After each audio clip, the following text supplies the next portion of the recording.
পিসিকে পই পই করে বলেছিলাম, পিসি এই যে বেকার ভাতা, বৃদ্ধ ভাতা এইসব দিচ্ছ, একটু দেখে শুনে দাও, সবাইকে দিও না, একটু বুঝে শুনে দাও, যে কে কোন দিকে আছে না আছে সেই বুঝে দাও। বলেন কি? হ্যাঁ, দেখলে তো, বাড়ি বসে বাড়িতে গিয়ে বোঝানো হচ্ছে যে 3 নম্বরে টেপো, 3 নম্বরে টেপো।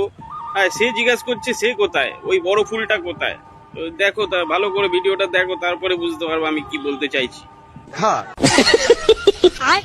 ঠিক আছে, 1 2 3 তো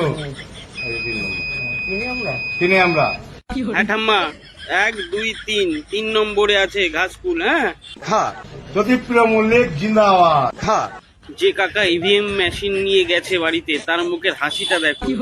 তিনি মানে বুঝতে পারছি যে আমি 100% বুঝিয়ে দিয়েছি এনাকে। এইবার আমার ঠাম্মার জবাব দেখো। ঠাম্মা, ঠাম্মা আরেকবার বলো, আরেকবার বলো। अबे साले ঠাম্মা, ঠাম্মা এদেরকে আরেকবার বলে দাও তো, এরা এরা বিশ্বাস করছে না, আরেকবার বলো। বিজেপি না, থাক থাক ঠাম্মা থাক, কাকা রেগে গেছে।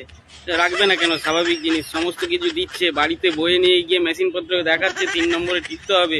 আর ঠাম্মা আমারও জিজ্ঞাসা করছে বিজেপি কোন যায়। বলেন কি?